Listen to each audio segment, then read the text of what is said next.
What's up, guys, and welcome to my 3 Dungeons, 1 Champion solo guide. The champion we're going to be looking at today is Tyrant Ixlimor. We've got him in Lifesteal and Immortal.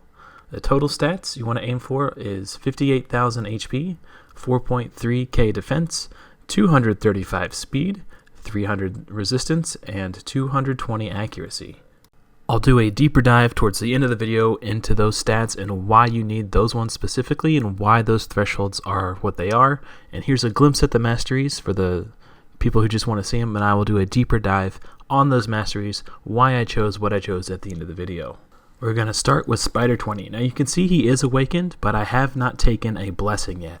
I'm saving that for the end. He actually does not need to be awakened or any blessings to do Spider 20 or Ice Golem 20. But for the final dungeon, I do believe I will need it. In fact, I've done some testing and I have not been able to complete Dragon 20 yet without the blessing, but I'm confident once I get Brimstone, he will be able to complete it.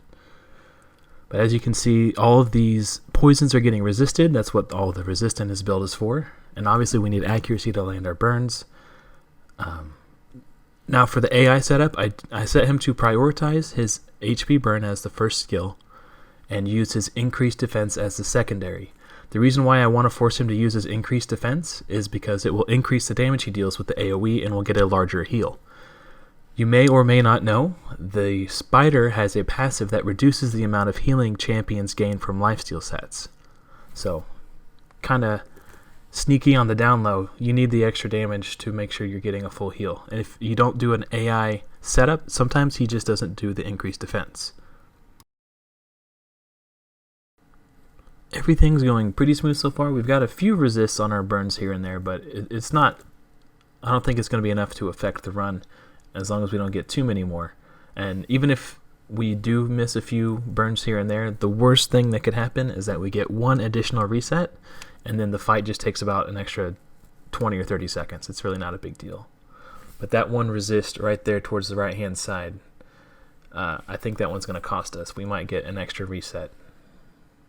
So I've tested so many different variations of masteries in this Tyrant build. I've done support, I've done defense, I've done support and defense, I've done offense and support, I've done offense and defense. I've tried so many different things. One of the things I tried and went back and forth between was Helm Smasher and War Master. I think Helm Smasher is safer for Ice Golem because you're less likely to proc the Ice Golem's Frigid Vengeance passive. However, I found in Spider, he would fail the run with Helm Smasher sometimes just because he wasn't getting quite enough healing. I think if you have more defense and crit rate and crit damage in your Tyrant build, then you can probably go with a Helm Smasher style setup. But for the gear and stats that I have, I needed the War Master in order to gain enough healing to succeed every time. Alright, let's head over to... Let's head over to Ice Golem, and we will do our stage 20 run there. Now, yesterday I uploaded an Ice Golem video. Let me change up my food champs real quick.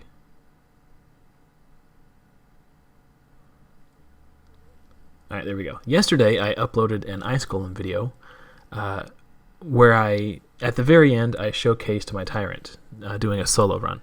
And on the second wave, he got extremely low on HP because he caught an unfortunate stun when he should have resisted, and he almost failed. It was really close, which actually caused me to rebuild my Tyrant.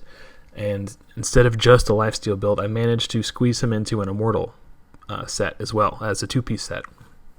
Now I had to sacrifice some resistance, some HP, and defense in order to do it. But he still manages to do the runs just fine. And I think the Immortal is just probably necessary to increase the consistency of fighting the second wave.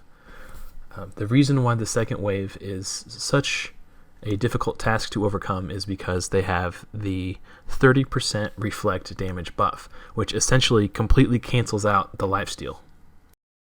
And I have seen some regen plus Immortal Tyrant builds that can do this stuff, but what I tend to notice is the stat requirements are much higher. Like you need like 70,000 HP, you need similar levels of defense, but also like 250 to 270 speed. Like it's kind of nuts the stat requirements of the Immortal regen builds. I think this lifesteal build, excuse me, I'm starting to talk like Ash. This lifesteal build has the lowest gear requirements, in my opinion, in terms of the stats you need to attain. And a lot of the stats that you need can be gained through your Great Hall. Like the most important stats you need are HP, defense, resistance, and accuracy. The only thing you can't get from your Great Hall that you need for this build is speed. So if you have a very well-developed Great Hall, pulling off a build like this will be significantly easy. Substantially easy, I guess I should say. Now on to Ice Golem. Having War Master is a bit of a liability against Ice Golem. If I get an untimely proc, and the War Master hit pushes the Ice Golem over the threshold to trigger his passive, Frigid Vengeance, it can do some serious damage. However, we have some good things going for us that makes it less dangerous for Tyrant than it would be for other champions. Because Tyrant is the strong affinity, not only can the Ice Golem not critically hit us because of the 15% critical strike penalty he takes against us, and as you saw right there, because we're strong affinity, he can weak hit. I think there's a 30% chance that he weak hits. And on top of all that, because we are strong affinity to him, he takes a 20% damage penalty to us. So when he does do that big Frigid Vengeance passive strike, it deals 20% less damage. And on top of that, even further, Tyrant's passive reads enemies under HP burns deal 10% less damage.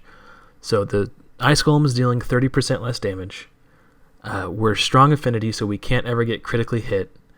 And yeah, I mean, it just makes it a really safe run. I've been hit by Frigid Vengeance a few times, and I've yet to actually die from it. And despite losing a little bit of HP and defense by changing into the Immortal build, that actually felt much safer having the surplus heal from the Immortal set on that second wave. That was much smoother. Now, to unlock his full potential. I've been waiting for this Tyrant Perfect Soul to pop up in the shop for like 2 weeks now. I've just been like dying to get it. Dying to get my hands on it. I don't actually know if this is going to work. If you're watching this, it probably works because that means I didn't edit it out of the video. So we're going to try it once just to wing it. Stage 20, not Walking Tomb Drang. We need Tyrant Solo. And we're going to turn off the increased defense against the final boss because we have War Master, and because now we have Brimstone. We want to actually hit and deal damage to the boss as many times as possible to increase the likelihood that we land the Brimstone or the Smite debuff against the boss.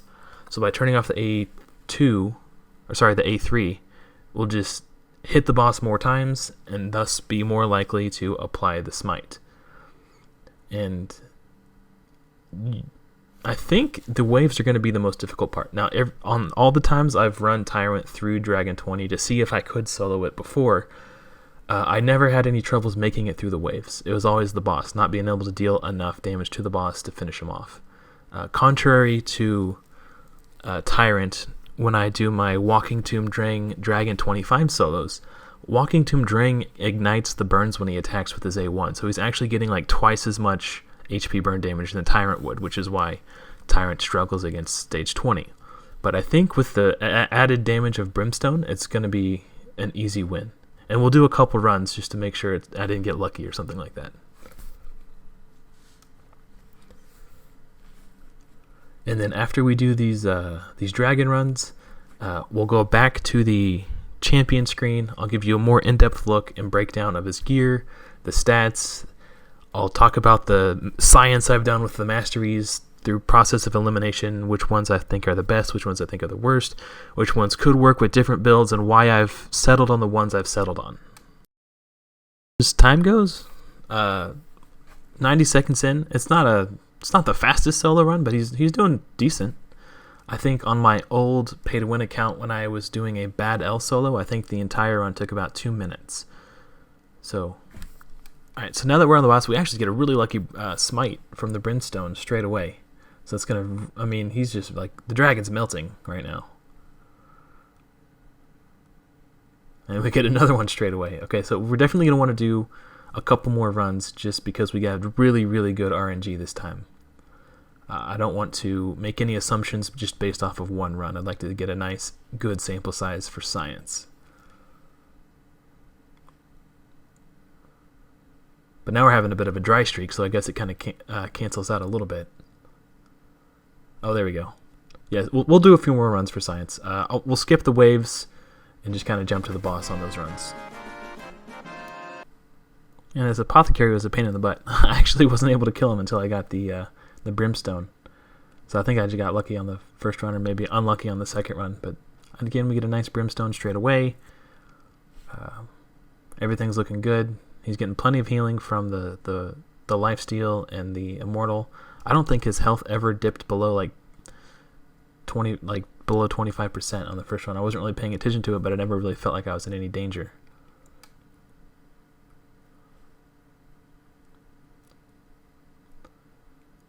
Yeah, I think that's the lowest we're going to get. It should finish him off before he gets another chance to hit us again with the Scorch. Wow, yeah. Brimstone is insane. Alright, let's do one more just for science. Man, this last Apothecary is just being a huge pain in the butt. Just that heal. So maybe if you're doing the run on auto, but you're paying attention to your phone, maybe tap on Apothecary so Tyrant focuses him first. As long as you have Brimstone, it looks like it'll still work on auto just fine. It just adds a few extra seconds to the run. But it looks like this is going to be a very consistent run. It's very satisfying just to watch him attack over and over again. And I like that he has fast attack animations too. There's nothing worse than like a sluggish champion who like saunters over to the boss, slaps him a couple times, and then like waddles back like literally every dwarf in the game. I like fast attack animations.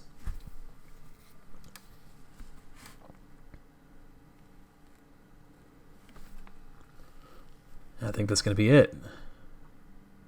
That might be the lowest we've ever gotten. Nice. Easy game. Easy game. Alright, so here we are. Let's take another look at this build. Also, these are all the food champions I've leveled up with my Tyrant so far. Plus more. I've 6-starred I've been 6-starring at least one champion a week every week since I've started doing my solo dungeon runs and farming food. So let's start with the masteries. Now, I'd say 99% of the Tyrant builds you see out there will come down and take Oppressor to get the additional turn meter fill rate. And also they like to take Spirit Haste. I tried some Oppressor builds with this gear. I tried some Spirit Haste builds with this gear. I tried going extra HP, all the bonus healing stuff straight down. I couldn't get those builds to work. I just couldn't. I mean, they worked sometimes, but it was not a 100% consistent run. I've tried all kinds of different mastery setups, and there's actually quite a bit of science behind this Ruthless Ambush over Single Out. What I've noticed is there's only one turn against Spider where Single Out would give you more healing than Ruthless Ambush, and it's the last turn right before the final reset. The vast majority of the times he uses his AoE with the AI setup I have, he's doing it against fresh spiders or spiders who are above 40% HP. So through my testing and paying very close attention to the timing of the AoEs, Ruthless Ambush gives you more damage, which gives you more healing. So because I needed to go Ruthless Ambush, I considered taking this because it's basically the same as far as like how much healing you get will be. But because I wanted Ruthless Ambush, I needed to take Grim Resolve to get to it. So yeah, although I had tested with this and this worked well, this is effectively the same. More damage, 5% more damage means 5% more healing. Like it's the exact same thing. So, but we needed Grim Resolve to get to Ruthless Ambush. Obviously, we want Life Drinker. This is extremely important for the second wave of Ice Golem because the 30% reflect damage cancels out your lifesteal. So when you're low, that extra 5% healing is enough to help stabilize. Also, that's why we switched to the regen gear. Wrath of the Slain, obviously this doesn't do anything in Spider because the Spiderlings aren't actually dying from your physical damage. This is just for Dragon and Ice Golem. And speaking of Ice Golem, this is the Blood Shield Mastery. This is exclusively for Ice. I mean, it will help in Dragon, but I picked this exclusively for Ice Golem, just to help out on that second wave, because it can get pretty sketchy at times. The run I showed was actually a pretty smooth run, though.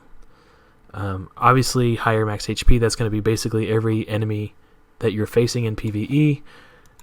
Increases the damage of the A1, and now War Master. Until this build, I was using a Helm Smasher build for reasons I explained earlier with Ice Golem. And the Helm Smasher build was more consistent with these other same masteries than the build I had going down the support tree with Spirit Haste. However, the Helm Smasher build still failed once in a while.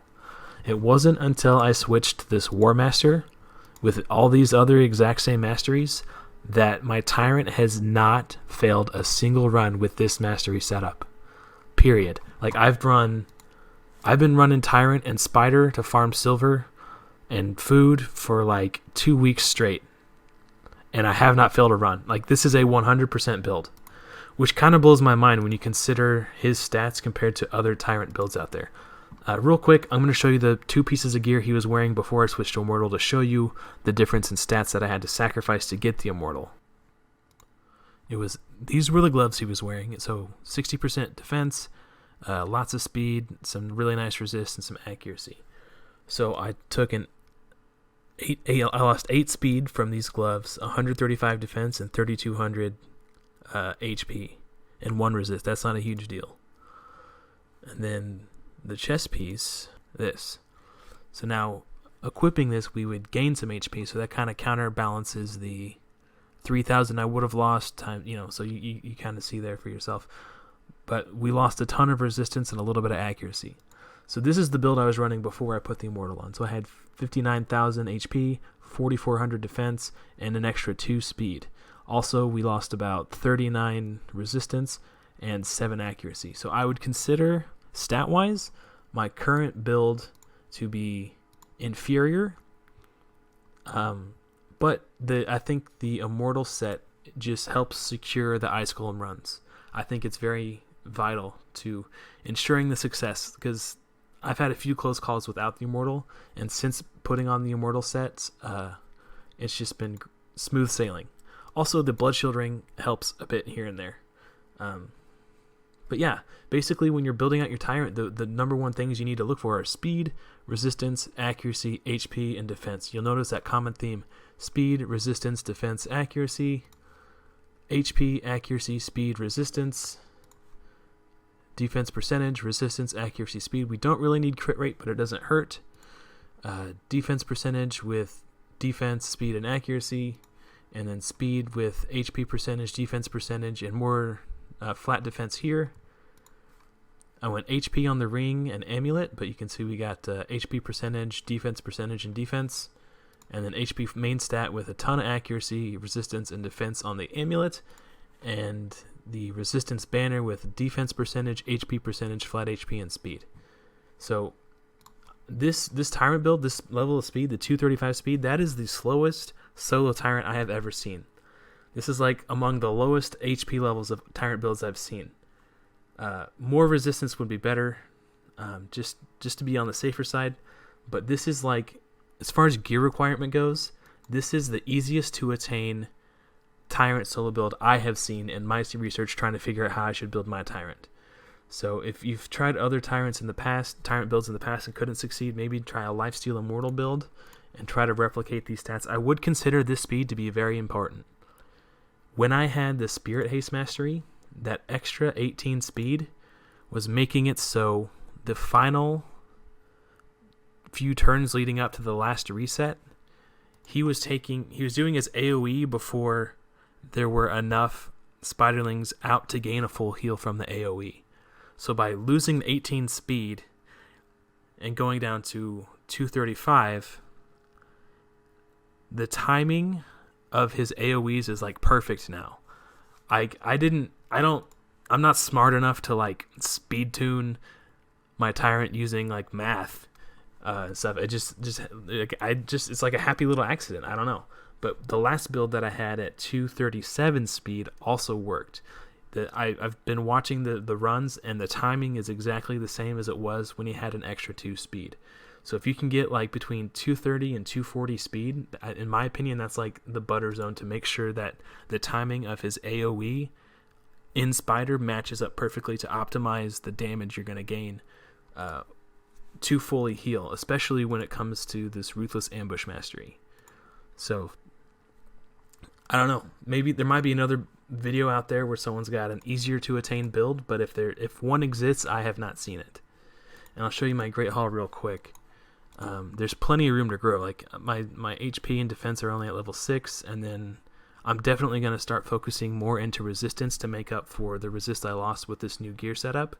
But my accuracy is capped out. But yeah, I mean, the stats that I lost by equipping these new immortal pieces can be regained with a little bit of grinding in arena by building up my Great Hall some more.